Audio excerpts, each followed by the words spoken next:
वैसे तो हम लोग को यहाँ में शिफ्ट हुआ काफ़ी दिन हो चुके थे, लेकिन मेरा जो साड़ी है ना वो अभी तक ट्रॉली में ही थे। मैं हमेशा सोचती कि आज साड़ी सेट करूँगी, कल सेट करूँगी, लेकिन हमेशा ऐसे ही टालते रह गई। मुझे ना सबसे ज़्यादा बोरिंग काम यही लगता है, साड़ी लो को चपेटो फिर रखो। इतना लंबा लंबा साड़ी होता है ना। लेकिन आज मेरा फ्रेंड आ गई थी और वो बोलने लगी चले साथ में मिलकर करते हैं। सच बताओ तो दोनों मिलकर हंसी मजाक करते, बातचीत करते करते कब काम खत्म हो जाता ना पता ही नहीं चलता है। इधर मेरा साड़ी अरेंज करके खत्म होने ही वाला था, तभी हम लोग का दूसरा पर्सन का एंट्री हो गई। एक्चुअली वो न्यू रेंटर है। वो लोग ओनर का वेट कर रहे थे, तो मैंने बोला यहीं में आकर वेट कर लीजिए, इसी बहाने हम लोग का जान पहचान भी हो जाएगी। सच बताओ तो कोई लोग जब नया जगह शिफ्ट होता है ना, तो उसे सब कुछ अनफेमिलियर लगता है। यहाँ के लोग, यहाँ के तौर तरीके, किस चीज के लिए किसको बोलना है, कुछ भी प्रॉपरली पता नहीं होता है। ऐसे समय में उन्हें पड़ोसन का सपोर्ट का जरूरत पड़ता है। इसलिए मैं हमेशा सोचती कि पहले ही जान पहचान कर लेने से ना उन लोगों को भी कंफर्टेबल फील होगा और हमें भी।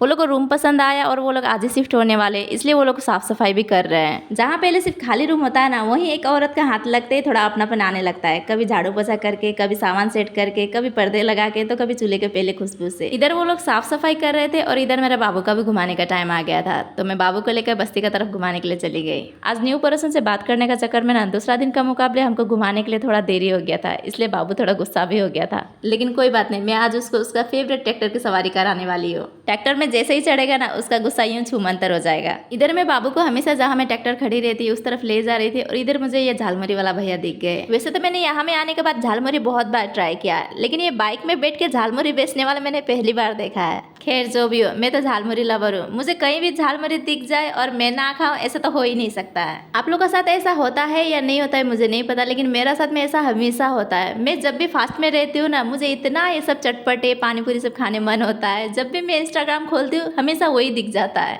उस टाइम में मुझे ऐसा फील होता है कब मेरा फास्ट खत्म हो जाए और मैं ये सब खाने लग जाऊँ। वैसे बस कुछ दिन में मेरा फिर से फास्टिंग शुरू होने वाली है और अभी मैं बढ़िया से खा लूंगी ना, तो उस टाइम में मुझे शायद क्रेविंग ना हो। इसलिए ना मैंने भैया को बोला थोड़ा एक्स्ट्रा तीखा डालिएगा भैया बोल के, और भैया ने दिल से मेरा बात मान ली। लेकिन मुझे क्या पता था मेरा ये एक्स्ट्रा तीखा मुझ पर ही भारी पड़ने वाली है। मुझे तो अंदाजा भी नहीं था कि ये भैया का झालमुरी इतना ज्यादा तीखा होगा बोल के, नहीं तो मैं बोलती ही नहीं। यहाँ में भैया ने झालमुरी में लगने वाला सारा सामान डाल के बढ़िया से मिक्स करके मुझे सोली में भर के दे दिया। सच बताओ तो ये झालमुरी देखने में इतना ज्यादा टेस्टी लग रहा था ना, मुझसे तो रहा ही नहीं जा रहा था। लेकिन फिर बाबू को गोद में लेकर कैसे खाऊं। फिर मैं जल्दी से बाबू को लेकर ट्रैक्टर के पास चली गई और बाबू को ट्रैक्टर में खेलने लग गया और इधर मैं झालमुरी की एंजॉय करने लग गई।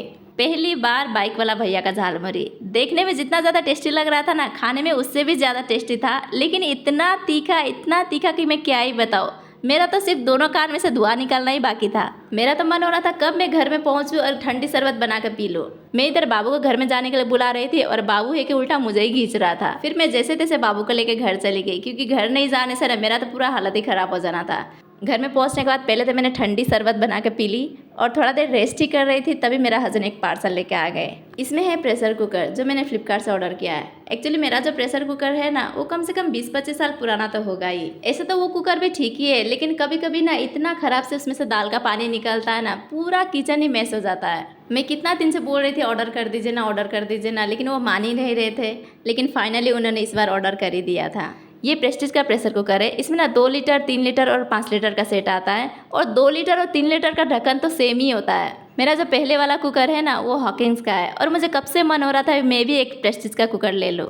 और यहाँ में मुझे एक नहीं बल्कि एक साथ 3-3 कुकर मिल गए थे। अब इससे ज़्यादा मुझे और क्या ही चाहिए। लेकिन ना इसका डिज़ाइन थोड़ा अलग है। एक्चुअली हम लोग ना कभी भी पहले ऐसा वाला डिज़ाइन का कुकर यूज़ नहीं किया, तो इसलिए थोड़ा अजीब सा लग रहा है। शायद अभी शुरुआत में ऐसा लग रहा होगा, लेकिन बाद में आदत हो जाएगा तो फिर यही ठीक लगने लगेगा। इधर में मेरा हस्बैंड पेचकस लेके नया कुकर को फिट कर रहे हैं, और इधर देखे मेरा बेटा भी एक और पेचकस लेके खड़ा है। अगर बाई चांस पापा का साथ में कुकर फिट नहीं हुआ ना, तो बेटा तो कर ही देगा।